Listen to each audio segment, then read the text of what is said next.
ní ayé ìgbà yẹn a ní yàrá 40 nínú agboolé so nínú yàrá kan ẹrú 40 náà kú síbẹ̀ tẹ́lẹ̀ mo pẹ́rú síbẹ̀ but nísà àwọn èèyàn ti ń gbé bẹ̀ but a fi méjì lẹ̀ láti lè fi máa wọ̀n gbogbo nǹkan ta ní tí sọ́yìn sí lélẹ̀ ẹrú ni wọ́n mú ní ọmọ ọdún 6 gẹ́gẹ́ bí ẹrú láti jọ̀gá orílẹ̀ ní Ògùn State ìgbà tóun náà gbòmìnira ó di ẹni tó ń ra ẹrú tó ń ta ẹrú tó máa sọ nípa ẹ̀ta bá ti wọlé ẹ jẹ́ ká kọjú síbà.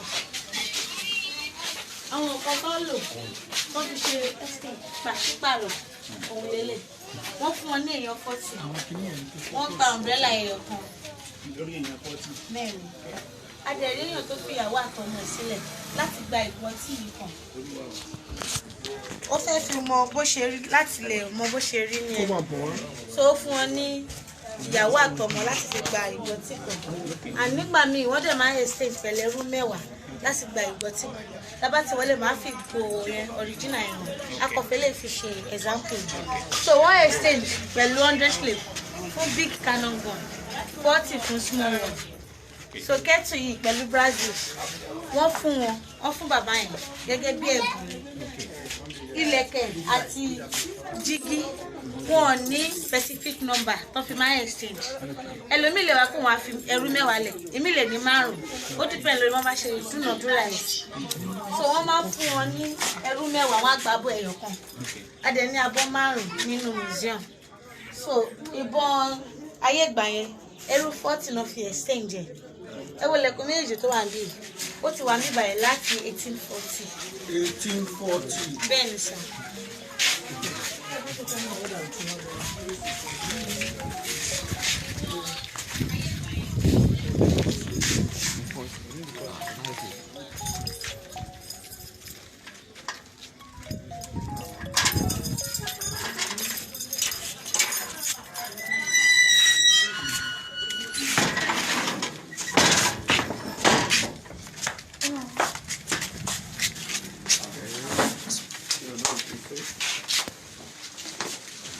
tó 40 báyìí.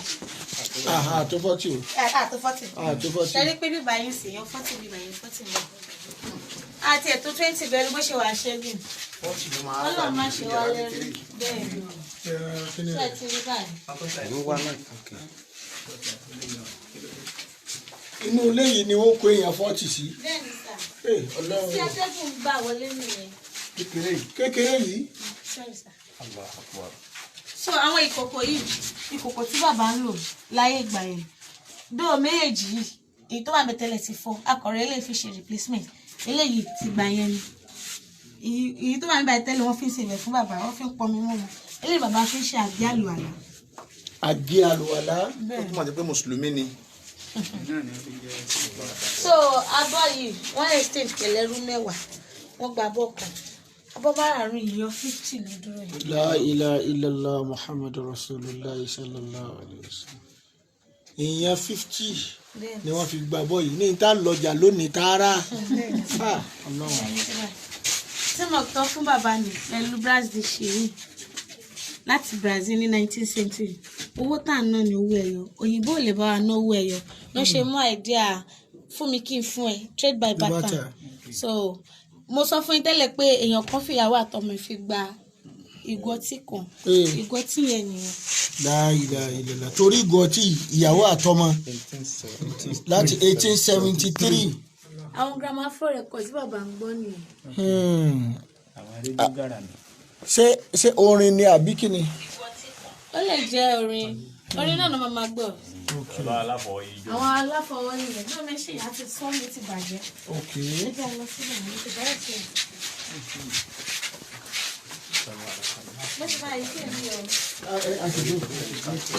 So lára àwọn chains tó ń lò lélẹ̀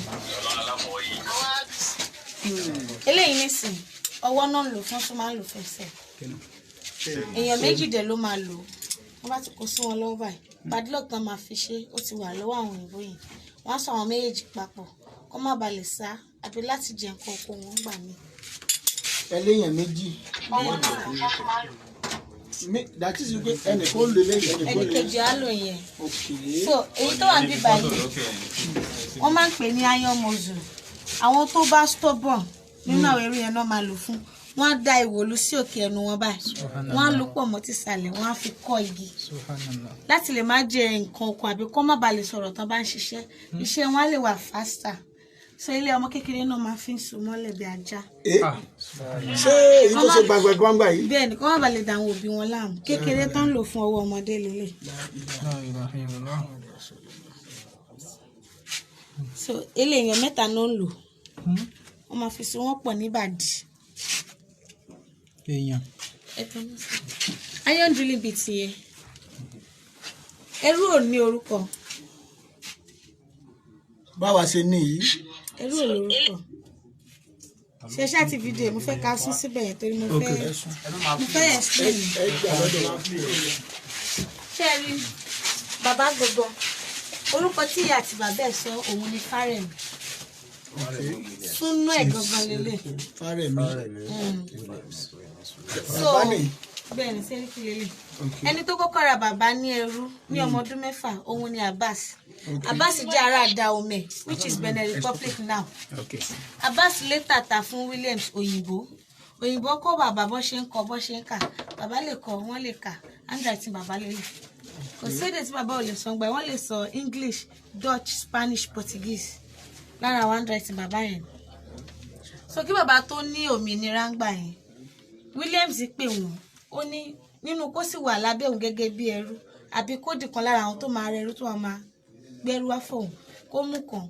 Bàbá dẹ̀ agree ẹni tó ti wà lẹ́rú gẹ́gẹ́ láti ọmọ ọdún 6 kúrò lábẹ́ àwọn òbí ẹ̀ kò lọ́pṣọ̀n.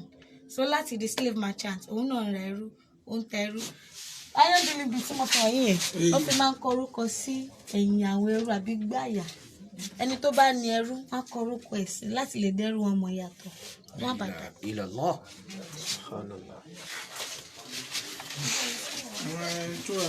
Àwọn kámẹ́rà tó lò gbà yẹn àtúpà. Tí wọ́n fi oko ẹrú gbà náà. Kámẹ́rà aláfọwọ́yí.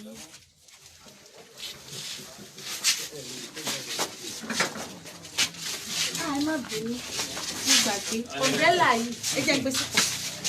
Ibẹ̀ yẹn ti wà síbì. Ọ̀brẹ́là tán fi exchange fún èèyàn 40 rẹ̀. Ẹ lè gbé wò. My bishop.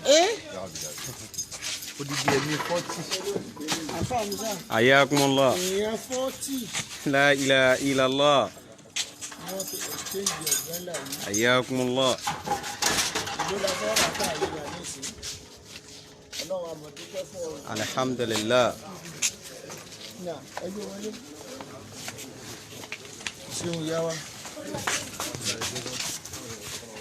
So tí bàbá ṣe máa ń múra lélẹ̀ tẹ bá wo píṣàn lẹ̀dẹ̀ yìí pásọ tó ń wẹ̀ aṣọ yìí là ń tẹ̀ kí má ba àyà àdúgbò náà wọ́n ṣe ṣe eré yìí báyìí. Ọ̀pá àṣẹ kan fún bàbá ní 1902 ìgbà tó di 1913 bàbá di first paramount ruler of Badagry division by General Lord Lugard. So pẹ̀tẹ́sì àkọ́kọ́ lélẹ̀ ó wà down the street. Okay. Ó sì wà bẹ́ẹ̀. Olówó ẹrú kan lélẹ̀ ó prefer láti parẹ́ ju kí wọ́n mú ní ẹrú lọ but wọ́n ti fi ogun ja gbogbo rìn wọ́n ṣe máa ń lọ on trade mission lélẹ̀. Gbogbo àwọn fọ́tò yìí àtijọ́ òun náà ní o.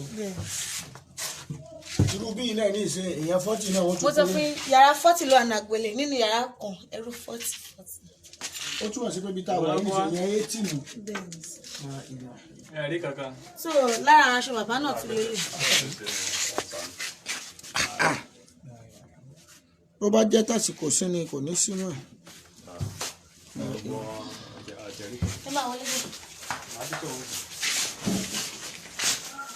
Ìgbà táwọn slave ń rí vote kọ́ńtà láti gba òmìnira. Àwọn náà bẹ̀ sí àgà àwọn white tó ń kó wọn lẹ́rù yìí. Àwọn méjì ẹrú ni wọ́n torí wọ́n bára wọn ní àjọṣepọ̀ náà ṣe so wọ́n báyìí. Ọkùnrin lélẹ̀, obìnrin lélẹ̀. Kí ni chair tí mo fọ̀ yín tẹ́lẹ̀ yẹn? Àga yìí kọ́. Bẹ́ẹ̀dì bàbá lélẹ̀. Bẹ́ẹ̀dì ibùsùn. Bẹ́ẹ̀. Bàbá ò níyàwó púpọ̀ náà, wọ́n níyàwó 128. La ilaha illallah. 128. Lẹ́dẹ̀ pariwo bẹ́ẹ̀. Wọ́n tó 200. Tó 200 ni. Ara àwọn ìyàwó wọn rèé. Kò sí tó 1000.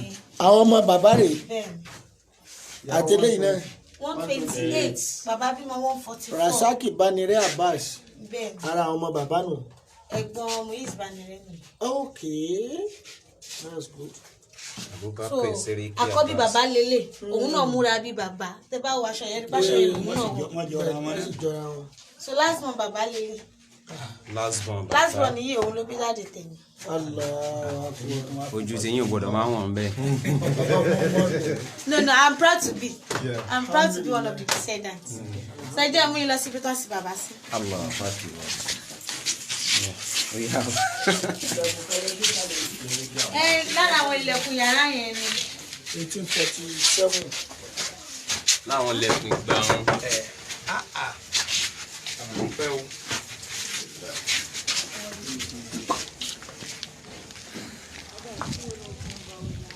àwọn agboolé yẹn náà nìyí o.